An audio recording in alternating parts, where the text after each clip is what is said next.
1906 елның 5 майында патша рөхсәте белән беренче мәртәбә рәсми рәвештә татар спектакль уйнала. Әлеге спектакльне эшче крестьяннар карый. Спектакль шул хәллек уңышлы үтә ки, аны кабатлап 22 декабрьдә күрсәтәләр һәм әлеге көн татар театрының туган көне булып тарихка кирип кала.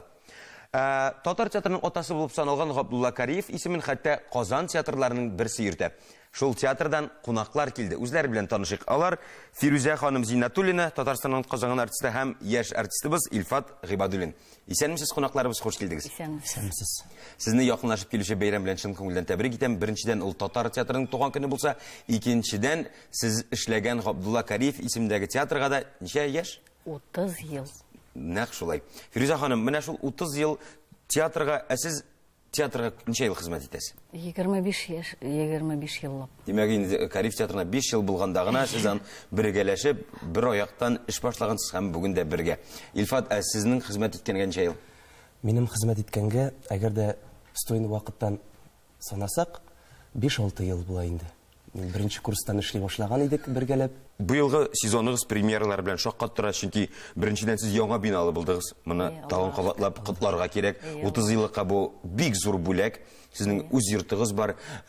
Премьерлардан Кәҗүл читек, Ләйлә Мәҗнүн, икесендә дә катнаштыгыз. Сезнең үзегезнең юбилей булып узды. Барысы белән тәбрик итәбез. Ә менә 22 декабрьдә нәрсәләр булачак? Безнең 22 декабрьдә театрыбызның юбилее. Ул сагат 4-тә башлана, тамаша белән башлана ул. Ул тамашага әзерлек хәзердән бара инде. Анда бер төркем шәхесләр әзерлиләр аны. Шул шәхесләрнең беренчесен белеп китсәк. Шул шәхесләрнең исемнәрен дә әйтеп китәсе килә. Йолдыз Миннуллина, Нурбәк Батулла, аннан соң җитәкчелек итә безнең баш режиссерыбыз Ринат Аюпов һәм Гөлчәчәк Шәйхетдинова. Гөлчәчәк Шәйхетдинова, шундый шәхесләр әзерлиләр безнең юбилейбызны. Һәм гомумән юбилей безнең башланачак фойега тамашачыларны каршы алган вакытта безнең фойе бүтән төрле киенгән була инде. Менә ничек кунакларны каршы алабыз өйдә. Нәкъ шулай башта өебезне матур иттереп бизәндерәбез, аннан соң үзебезгә киемнәр алабыз бит инде, сатып алабыз. Менә безгә дә шулай яңа киемнәр сатып алына, тегелә. Шуңа күрә стилебез, менә театрыбызда яңа стиль. Шуңа күрә безнең театрыбызның артистлары да, без дә менә яңа стильдә киенгән булабыз сәхнәдә. Менә сезгә нинди стиль һәм нинди образ хас булачак юбилей көнендә? Без инде ул көннәрне гәүдәләндерәчәксез. Барыбыз да кара төстән булачакбыз. Ник әйттең? Ул сер булып калырга тиеш. Бу инде сер түгелдер мөгаен, чөнки инде бу барлык кешегә дә шул бер кием тегелә. Барлык кешегә дә бер кием тегелә. Һәм инде бу махсус юбилей өчен эшләнә торган киемнәр. Алла бирсә бик матур булырга ошый инде. Тагын юбилей кайчагы белән шаккаттарга тиеш дип уйлыйсыз? Анда тамашачылар күрәчәкләр безнең театрыбызның тарихын башыннан алып ахырына кадәр.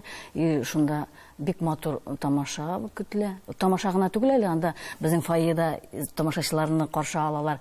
Нәрсә дип атала әле ул? Матур сүз бар. Матур сүз буккроссинг дигән. Буккроссинг булачак фойеда. Аннан соң перформанс, менә матур сүзләр өйрәнәбез менә хәзер. Матур сүзләр, субханалла, эшләрегез шулай матур булып күрсен. Яңа елга хәтлек тагын нинди чаралар үтәчәк театрыгызда? Яңа елга кадәр безнең инде 25 декабрьдән безнең башлана балалар өчен яңа ел тамашалары. Балаларны нинди спектакль белән сөендерәсез? Асыл кыш чоры спектакле белән сөйләп китәләр. Бу инде балаларга бик матур спектакль.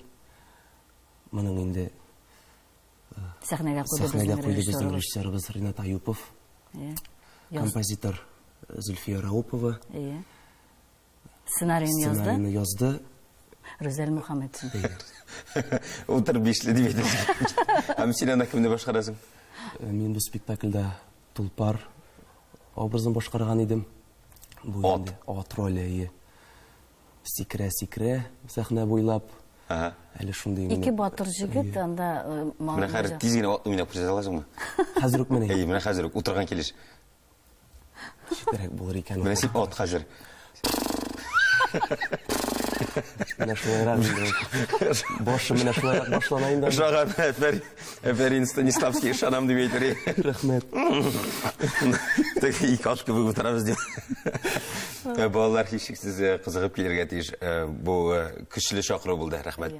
Башта балалар өчен чыршы янында бәйрәм була, чыршы янында бәйрәм. Аннан соң спектакль күрсәтәбез. Ул булачак көненә 2 спектакль инде. Бик зур рәхмәт. Әлбәттә, юбилей булды, бу нидер бер нәтиҗә, 30 еллыкка нәтиҗә.